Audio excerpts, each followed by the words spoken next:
Thank y'all for tuning in to the Unapologetic Hunter. I'm Will. And I'm Nathan. We're going to talk to you today about cooking up some deer meat.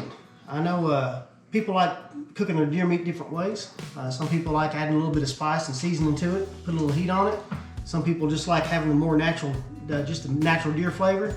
So we're gonna show you guys how we do it. We do it both ways. Kind of just depends on how we're feeling that day. Right. Right. But I'll go ahead and let you start. I know you like to season stuff up and put some spice and some heat on it. So I'll let you go on ahead. So really all I got here is some Worcestershire sauce, Winchester sauce. Okay, I'll take my backstrap, pour a little bit of it on there. If I do them butterfly backstraps, I try to open it up and get a little bit in there. I've already got it pre-seasoned with McCormick's Montreal steak seasoning and a little bit of Dano's. It adds a little bit of spice to it.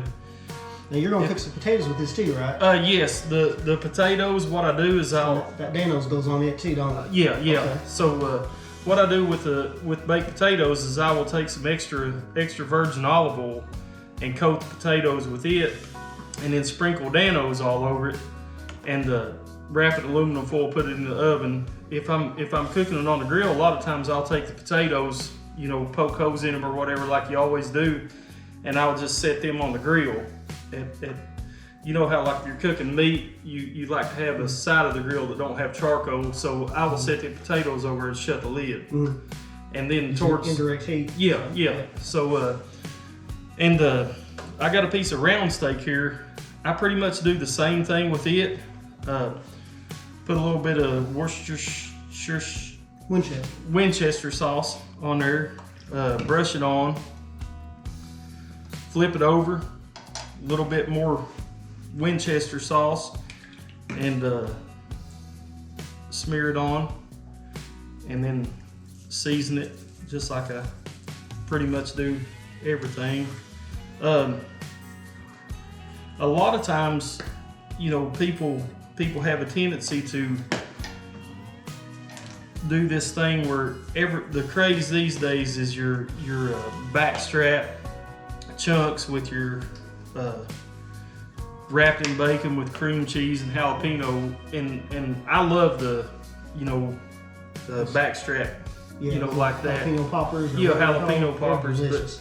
But a lot of people rely on that to get away from the deer meat taste. I like deer meat. I mean, if I might cut a piece off while we're processing it at camp or something, just take a bite of it. I'm crazy like that. But the thing is, like, a lot of people try to figure out a way to. What do you think, Will? You think they figure out a way to try to make deer meat not taste like deer meat? I think some people do. Yeah. And I think a lot of people, you hear a lot about people saying that the meat's gamey. Yeah. And I think a lot of it has to do with preparation of the meat. You get a lot of people that are new to hunting, and they'll kill a deer and they'll quarter it out in the field, and they'll put it in like a center garbage bag. Right, right. Do things like that, not even thinking about it. Not even thinking about it. They'll throw it in a cooler and put ice and water on top of it, and just basically makes it a cesspool for bacteria. And, right. And then they also don't clean it right. They'll leave a lot of the fat on there. Deer fat is not good. It don't cook down like meat. No. Pork fat or beef fat. Yeah. It actually, kind of gels up as a waxy substance, and that's what it tastes like. It tastes real waxy. And that silver skin, you got to get it off. Yep. I mean, get as much of it off. A lot of the time, these processors and butchers, they go through thousands of deer a week. They do a decent enough job at it. But if you do it at home, take the time to clean them thoroughly. Make sure you get all that silver skin off. Get all that fat off, cut it out, package them up really good. That way, whenever you're ready to eat them, you have a very little prep work to do. And the more you have that off of there, the more that gamey taste you're gonna get out of that meat. You're not gonna have it anymore. You're gonna taste just the meat instead of that fat and silver skin. Right, and the better you do that, the more your family's gonna like deer meat. If you get your family where they absolutely love venison, they won't care if you go hunting as much. So They yeah, you're probably right. But anyway, you're right. But that's a pretty big tip, like Will was saying. The more fat you cut off of it, the more silver skin, the more attention to detail, the better off you are. I mean, but another thing about, like, a lot of people, you know, in my opinion, you may think the same way. Like, people these days, their palates are used to fast food. Their palates are used to McDonald's and Burger King and things like that. I think a lot of people, they taste venison and it's just something different, and they see that as gaming. Yeah. And you know, back in the 1800s, everybody eat venison. Yeah. Kind of like the difference of fresh eggs and store-bought eggs. Yeah. You know? You take somebody that's stopped at McDonald's every morning and got breakfast. You give them a farm fresh egg, and they might not like it. Yeah. You know, and I just think that everybody needs to get their palates back used to, you know, things like that. But we was eating organic before it was a trend, or before it's cool. Yeah. So Will, you want to show us your? Sure will. So mine's pretty easy. Like I said, it's very similar to what Nathan showed you, but minus all this stuff here. Yeah. All I do is I use salt and pepper. And I tell you what, I do most of my steaks the same way, whether it's beef steak or deer steak. It's all about the same to me. You need the brush? Yeah, I take the brush. And all I do is I put a little bit of olive oil on there, mix it on there on both sides of it. Does that give it a better sear too? It does give it a little bit better sear. I mostly do it on the grill. I know we're doing cast iron today. Yeah. I mostly do it on the grill. It's kind of out of my domain too. Yeah. So I usually do it on the grill. And usually on the grill, I just crank my grill up to about 500 degrees. I let it get up to about 550. And, you know, depending on the size of the steak, the thickness of it, I'll put it on each side about 1.5 to 2 minutes each side, because I like mine about medium rare. Yep. And that's all I do. But I'll put a little bit of this olive oil on there, and I'll just put a little bit of kosher salt or even sea salt, anything like that. Just sprinkle a little bit on there. Just give it a good. Do you like the coarse salt, or? I like the coarse salt better, and I just seem to I like the coarse salt and the coarse pepper. I know we don't have any the coarse pepper right here with us today, but I mean it'll still taste pretty good. Yeah. But I like the coarse salt and the coarse pepper whenever I can. Usually I usually use the ones with the little grinder. And my wife actually got me one because where I made so much steaks at one point, it was a battery operated. So all I do is I flip it over and it just grinds itself and it just pours it out there for you. So you don't use the Worcestershire? I don't use the Worcestershire sauce or the Winchester sauce. Winchester sauce. I'm not supposed to pronounce it the right way, am I? No. And but I like mine a little bit heated, and I know you got like this like the Danos with the spicy, but I get the heat just from the pepper, and so I like putting the pepper on a little thick. Because I like that heat, and you're not really getting a spicy flavor as much, but you're just getting that peppery heat. Yeah. And then all I'm going to do is just flip it over, basically do the same thing on the other side. Put just a little bit of olive oil on there. Do the same thing again with the salt.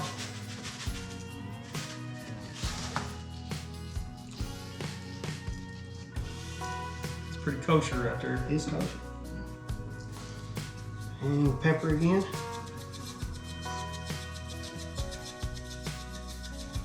And instead of putting this on the grill, we're just going to heat these cast iron skillets up pretty hot. We're going to get them smoking.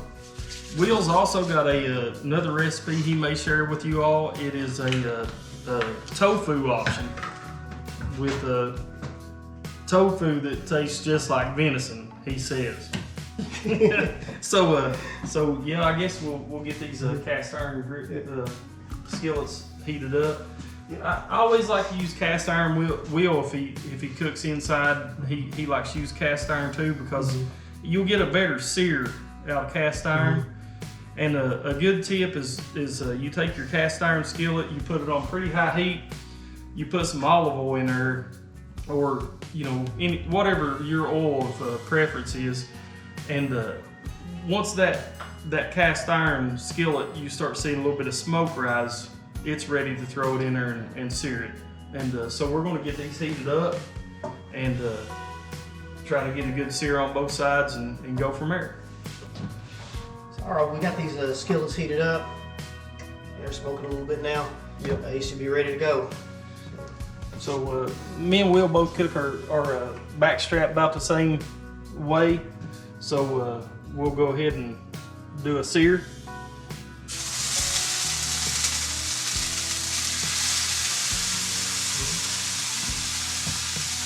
And then what about the round steak? Just go ahead and I said we'll go ahead and throw them in there too. Put them in there.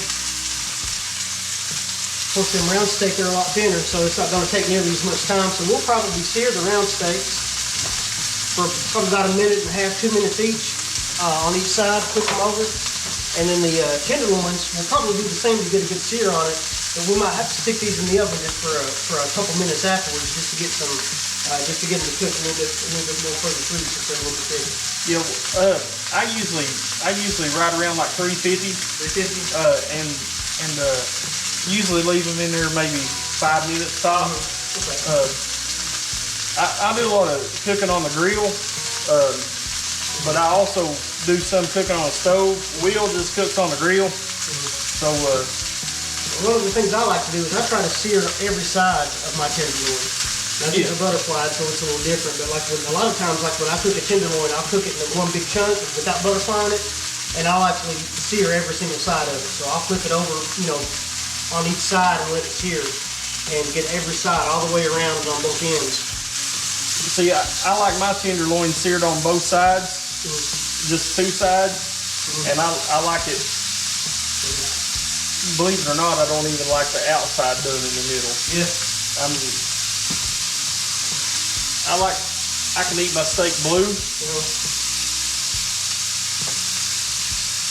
Might as well go ahead and turn this off. Yep. Okay, the potatoes are done.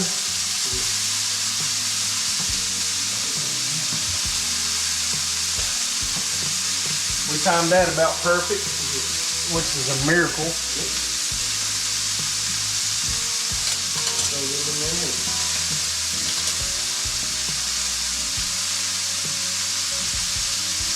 Okay, so I'm just putting the iron skillets in the oven. And what do you think about the round steak? They're probably good the way they are. They're going to be good just the way they are.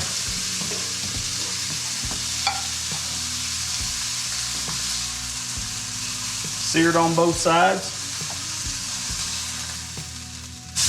This one needs a little bit more seared.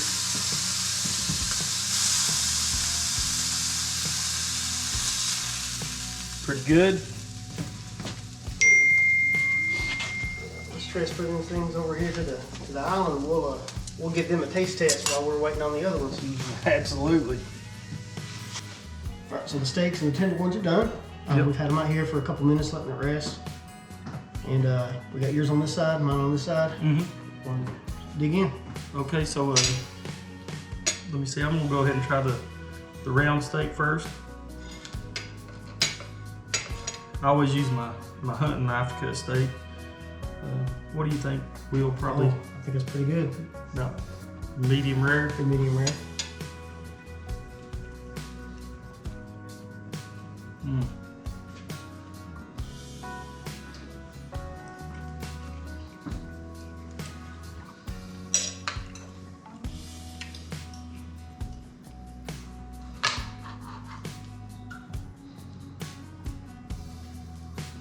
Mm. About the same. Medium Yep. rare. Mm. Yeah, this is delicious. Yep. So, Delicious. wanna try mine? Yeah.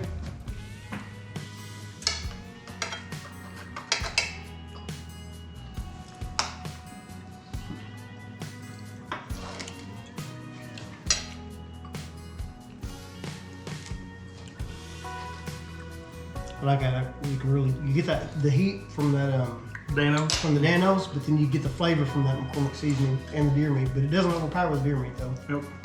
It's good. You get enough heat from that pepper, it's pretty close to the same. Yeah. Mm. Yeah, I think both of them are winners to me. Mm-hmm. They're good. Oh yeah. Backstrap time? Yeah, Backstrap.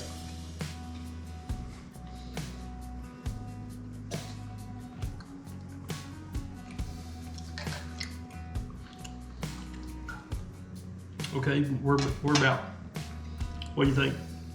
Medium rare. I say closer to medium rare. Same thing on this one.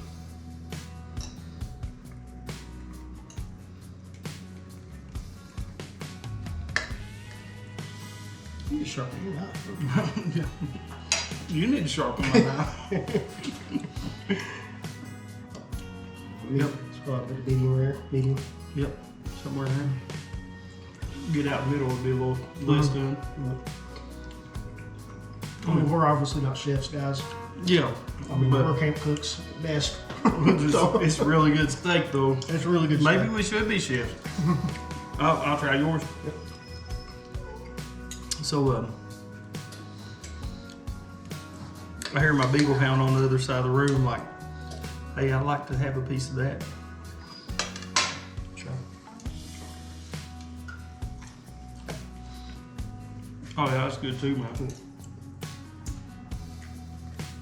I wouldn't really get mad at anybody for cooking it either way. Yeah.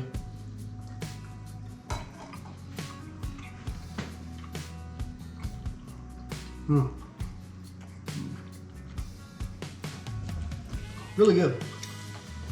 So what we got here is we got some baked potatoes. We made them before as we've taken got them out right before we started cooking the steak.